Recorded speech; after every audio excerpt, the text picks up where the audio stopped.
大家好，我是丽姐，欢迎大家来听相亲故事，感谢大家的订阅。今天我要给大家讲一个特别感人的故事，是关于一位大陆姑娘和台湾男生的跨海姻缘。这个故事让我这个做了20年红娘的人都忍不住感动落泪。两岸一家亲，但在婚恋观念上还是有很多不同。今天就通过这个真实案例和大家聊一聊。故事的主角小文是我去年介绍的一位客户，90后姑娘，杭州人，在一家外贸公司做高管，年薪40多万，人长得漂亮又有气质，能力也强，可以说是非常优秀了。但就是因为太优秀，反而找对象特别难。30岁的年纪，身边的男生不是觉得她太强势，就是觉得压力太大，相了10几次亲都没有成功。小文找到我的时候，其实已经有点心灰意冷了。他跟我说，丽姐，我真的不知道自己是不是太挑剔了，还是现在的男生都这么不行了。我认真分析了小文的情况后，觉得他的问题不是出在条件上，而是在于他的圈子太窄了。大城市里的年轻人工作忙，社交圈就那么几个人，怎么可能找到真正合适的另一半呢？所以我就大胆地给他提了个建议，考虑一下台湾的优质男士。小文一开始很惊讶，台湾那边不是经济条件不太好吗？这就是很多大陆人的误解了。虽然近些年台湾地区的经济增速确实比不上大陆，但台湾社会的发达程度、生活品质以及人文素养都是非常高的，特别是在婚恋观念上，台湾男生普遍比较尊重女性，家庭观念强，而且生活态度更加轻松自在，不会像大陆男生那样背负着沉重的房车压力。我给小文介绍的是一位在台北开咖啡厅的男生阿杰，今年35岁，有自己的事业，生活稳定，为人踏实。最重要的是，阿杰有着台湾男生特有的温柔体贴，不像有些大陆男生那样大男子主义。经过前期的视频聊天，小文和阿杰都觉得彼此很合拍。于是小文决定趁着5·1假期飞去台北和阿杰见面。说实话，我也挺为他捏把汗的，毕竟隔着海峡，文化差异肯定是有的，就怕见面之后发现不合适就尴尬了。谁知道小文从台北回来后立刻打电话给我，电话那头他激动的都哭了，丽姐，我想我遇到对的人了。原来小文和阿杰第一次见面，阿杰就做了一件事情，让小文当场泪崩，决定嫁过去。这到底是什么事呢？先别急，我慢慢道来。小文抵达台北的那天，阿杰早早就在机场等候了。按理说第一次见面，送个花，一起吃个饭就很不错了，但阿杰却准备了一整天的行程。他先带小文去了一家很温馨的民宿放行李，然后两人简单吃了午饭。小文原本以为下午会去台北的知名景点逛逛，没想到阿杰却说，我想带你去见一个很重要的人。小文有点紧张，心想难道是要见家长？这也太快了吧。结果阿杰开车带他来到了一家养老院。我奶奶住在这里，她一直很想见你，阿杰说。小文更加紧张了，第一次见面就要见对方的奶奶，这在大陆的相亲流程里简直闻所未闻。但更让他惊讶的是，阿杰居然会把奶奶放在养老院，而不是自己照顾。在大陆，把老人送去养老院通常会被视为不孝，但在台湾，专业的养老机构却是很普遍的选择。进入养老院后，小文发现这里环境优美，设施完善，完全不是他想象中那种冷冰冰的地方。阿杰的奶奶住在一个阳光充足的单人房间里，房间里摆满了家庭照片和鲜花。更让小文震惊的是，阿杰对奶奶态度，他一进门就蹲下来，握着手，温柔的问候，然后才介绍小文。奶奶看起来精神矍铄，笑眯眯的上下打量着小文。阿杰常常跟我提起你，说你不但漂亮，还很有才华。今天见到本人，果然名不虚传。奶奶说着，一口带着闽南腔的国语，特别亲切。小文有些局促，只能礼貌的回应。奶奶过奖了，是阿杰太会说话了。让小文没想到的是，阿杰居然从包里拿出一个平板电脑，开始给奶奶看他和小文之前视频聊天的照片，还有小文在朋友圈分享的一些生活和工作的点滴。原来阿杰不仅把这些都保存下来了，还经常给奶奶看，让奶奶提前认识小文。我孙子从小就是个有心人，做事情总是这么细心周到。奶奶骄傲地说，小文啊，阿杰可是从来没带过女孩子来见我的，你是第一个。这句话让小文心里一暖。在大陆，男生带女生见长辈通常意味着关系已经非常确定了，而阿杰却在第一次见面就带她来见最重要的亲人，这份重视和真诚让她感动不已。但真正让小文泪崩的事情还在后面。在养老院的活动室里，阿杰突然从背包里拿出一把小提琴。原来他知道小文小时候学过小提琴，但因为工作忙碌，已经很久没碰了。于是他偷偷学了小文最喜欢的一首曲子《梁祝》。其实我只会拉一小段，还拉得不太好。阿杰有些不好意思地说，但我想给你和奶奶一个惊喜。当阿杰拉起小提琴的那一刻，虽然技术确实不太熟练，但那份用心却让小文和周围的老人们都被深深打动了。奶奶坐在轮椅上，脸上洋溢着幸福的笑容，而小文则早已泪流满面。后来小文告诉我，就在那一刻，她决定了要嫁给这个男人，不是因为他多有钱，也不是因为他多帅，而是因为他的真诚、体贴和用心，是他在大陆相亲过的所有男生都不具备的品质。这就是台湾男生和大陆男生最大的不同。台湾男生或许没有大陆男生那样雄厚的经济实力和拼搏劲头，但他们更懂得生活的情调和如何对待自己爱的人。他们不会把房子、车子当成婚姻的必要条件，而是更注重两个人在一起的感受和幸福。而且，台湾男生普遍更尊重女性，懂得分担家务。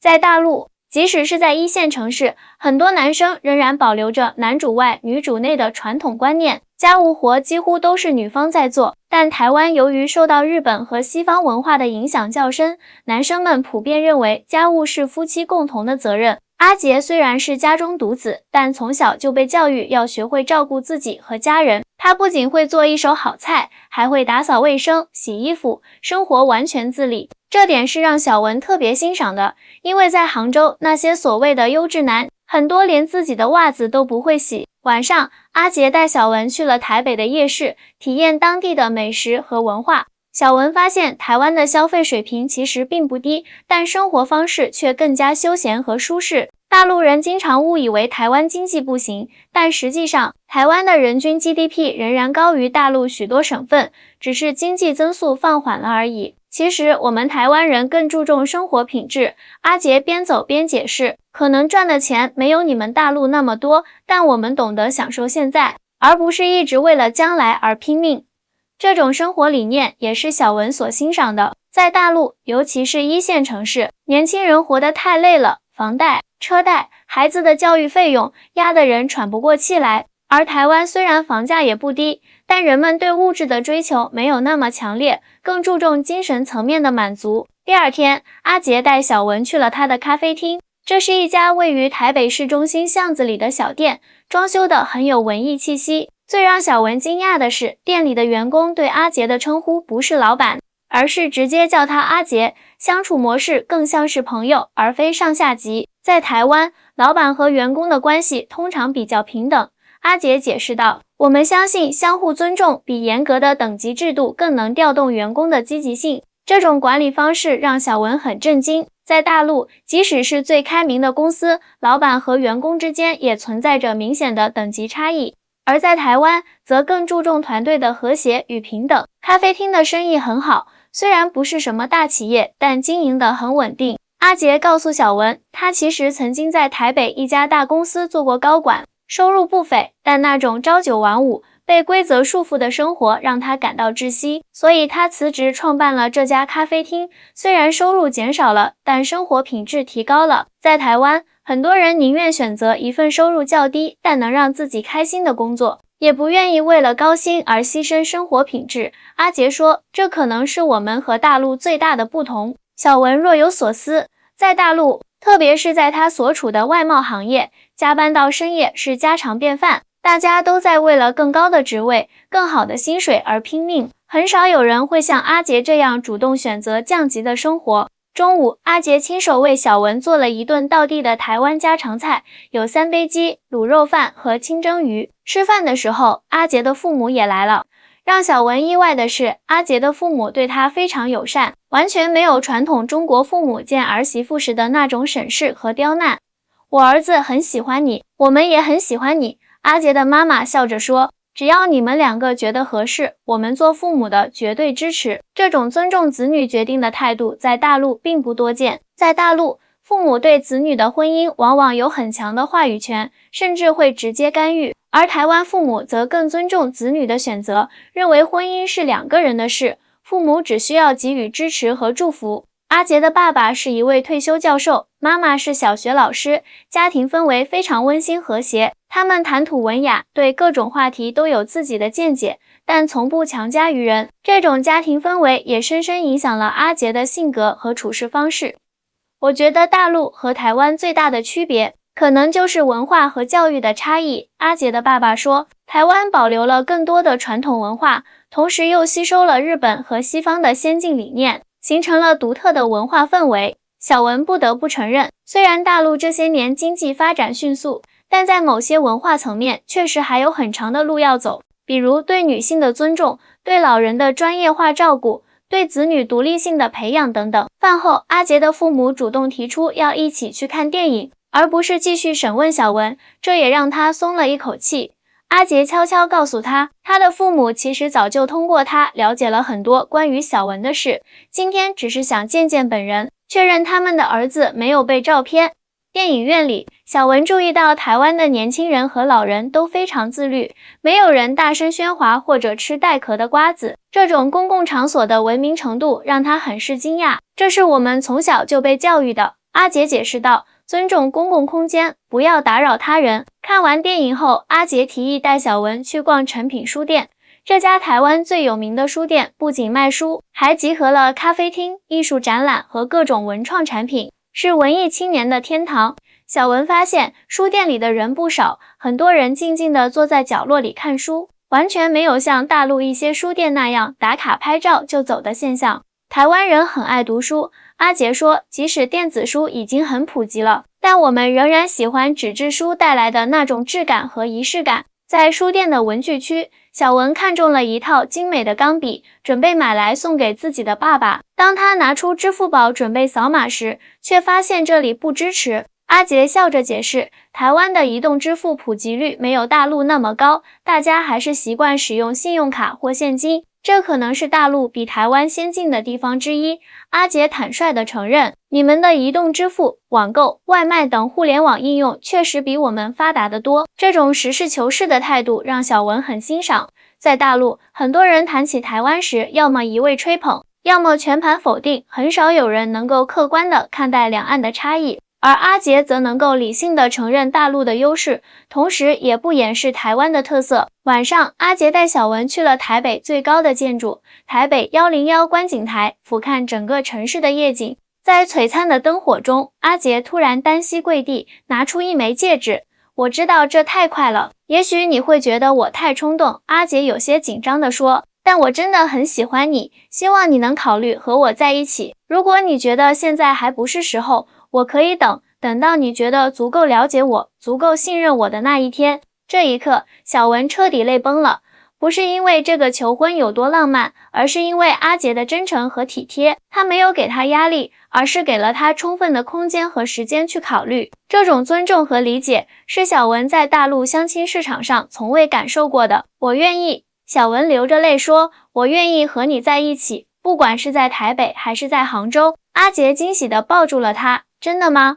你不需要再考虑一下吗？不需要了，小文坚定地说，这2天我看到的一切已经让我足够确定了。你对奶奶孝顺，对父母的尊重，对工作的热爱，对生活的态度，都是我想要的。至于工作和生活的地点，我们可以慢慢商量。就这样，小文和阿杰在短短3天内确定了关系。回到杭州后，小文马上着手办理了赴台的相关手续，并开始计划自己的职业转型。他决定放弃高薪但压力巨大的外贸工作，转而开展可以远程进行的咨询业务，这样他就可以在台北和杭州之间自由切换了。当小文把这个消息告诉父母时，父母一开始是反对的。在传统大陆父母眼中，女儿嫁到台湾就跟嫁到国外没什么区别，而且阿杰只是开一家咖啡厅，经济条件并不出众。爸妈，你们要知道，在台湾开咖啡厅是一份很体面的工作。小文耐心解释，而且阿杰的家庭条件其实很不错，他爸爸是大学教授，家里在台北市中心有房子，最重要的是，他是一个非常优秀的人，会让我信服的。经过几次深入交流和视频通话，小文的父母终于接受了阿杰。他们发现这个台湾女婿虽然不是什么富二代，但教养良好，为人真诚，最重要的是对自己的女儿疼爱有加。半年后，小文和阿杰在台北举行了婚礼。婚礼很简单，没有豪车队伍，没有奢华排场，只有亲朋好友的真挚祝福。这种低调而温馨的婚礼风格也是台湾和大陆的一大区别。在大陆，婚礼往往被视为一种面子工程，讲究排场和气派；而在台湾，人们更注重婚礼的意义和氛围。其实我一开始也担心文化差异会造成问题。婚礼上，小文感慨地说，但相处下来才发现，两岸同胞的共同点远多于不同点。最重要的是，爱是没有地域界限的。阿杰的奶奶坐在轮椅上，开心地看着孙子和孙媳妇。我这辈子最大的心愿就是看到阿杰找到一个好姑娘，现在终于实现了。